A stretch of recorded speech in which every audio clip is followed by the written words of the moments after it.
A portion of this video is sponsored by Salesforce. Watch till the end to learn more. When we think of a high-performance CPU these days, it's all about the processing cores.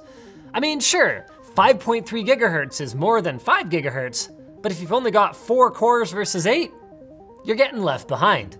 But that's not how things used to be.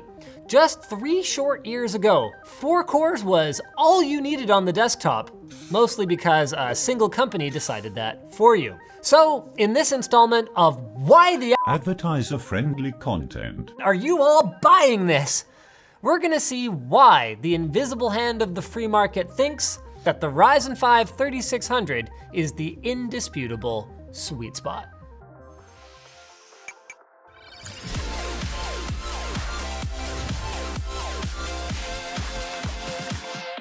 It's because it's the best bang for the buck. Video over. Thanks for watching, guys. If you're looking for something else to watch, keep watching this video.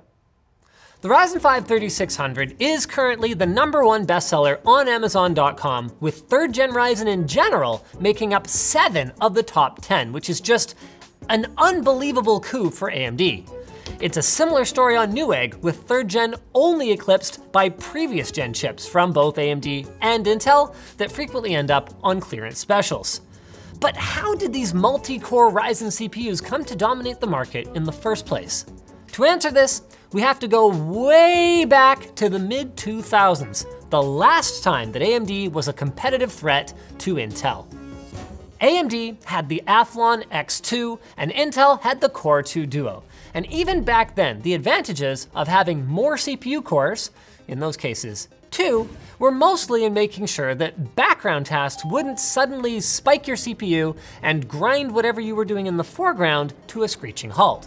When Phenom 2 flopped and AMD's disastrous FX CPUs failed to provoke a response out of Intel, the industry kind of settled into quad-core as the top of the line, while software continued to play catch-up.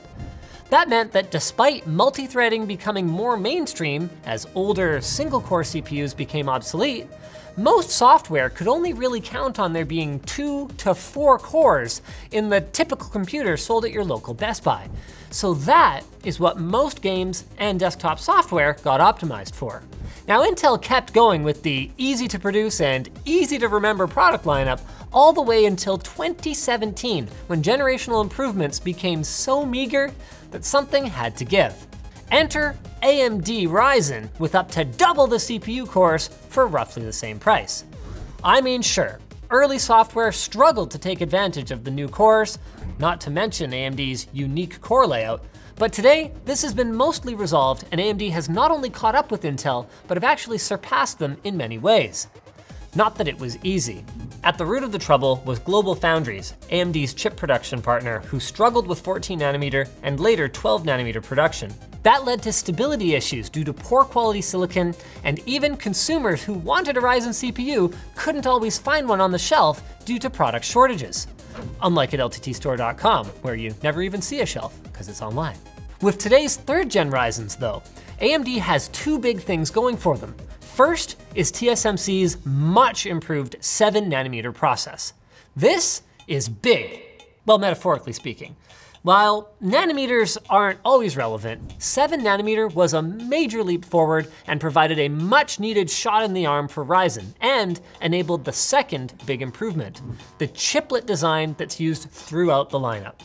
Chiplets, or core complex dies, or CCDs, are made much smaller than traditional all-in-one processor dies, because what they do is they move all the complex I/O to a separate die altogether, allowing AMD to essentially just produce one type of small CCD, and then, thanks to the magic of binning, bundle them with whichever I/O die they need, since they're essentially the same physical design across the entire product stack.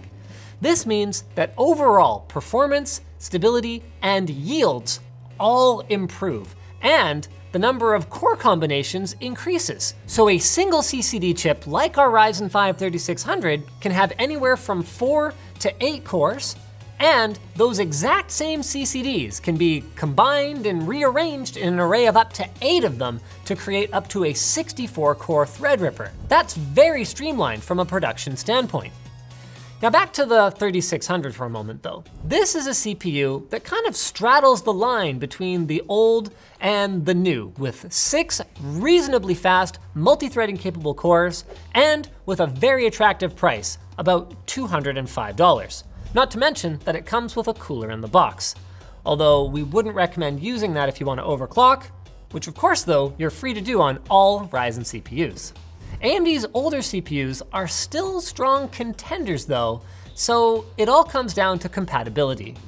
No matter what generation of Ryzen motherboard you have, you can actually run any of these CPUs. So if you're waiting for Zen 3, you can buy a Ryzen 5 2600 and save $1 today with the option of upgrading later on, and the cool thing is it works the other way around too. If you've got a first gen Ryzen system, you can actually get a significant increase in performance by upgrading to a Ryzen 5 3600 today, and then just drop it in with a simple BIOS update. This is a huge advantage for AMD right now because Intel's Z370 chipset actually broke compatibility on older CPUs with their Z490 successor on a completely new socket.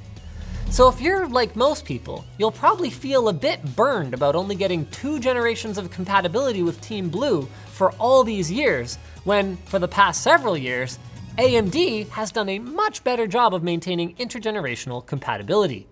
By the way, AMD is due to launch 4th gen Ryzen very soon, so get subscribed so you don't miss our review. As for the performance of this puppy, well, there's a reason why our budget 4K video editing PC used a Ryzen 5 3600.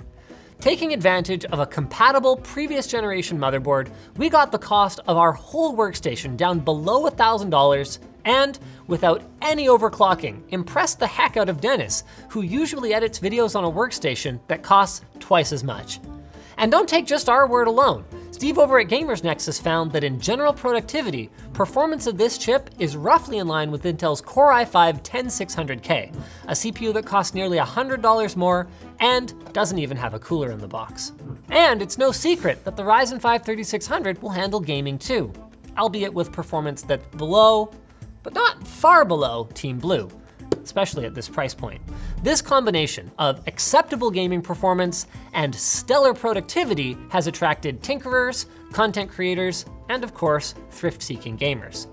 It just straight up is the best all-rounder, do-everything CPU. It's not the, star of the show at anything, but it doesn't have to be. It can go wherever you need it, and it comes with everything you need to run. It's just great value. This portion of this video was sponsored by Salesforce. Salesforce Essentials makes it easy for your business to adapt to your customers' needs in an increasingly digital work-from-anywhere world. By using Salesforce Essentials, you'll be able to generate new business and develop relationships with customers right from your CRM. You can send messages to a specific list of recipients, getting as broad or as targeted as you like. You can create a help center page for your customers and assist them in getting the answers they're looking for.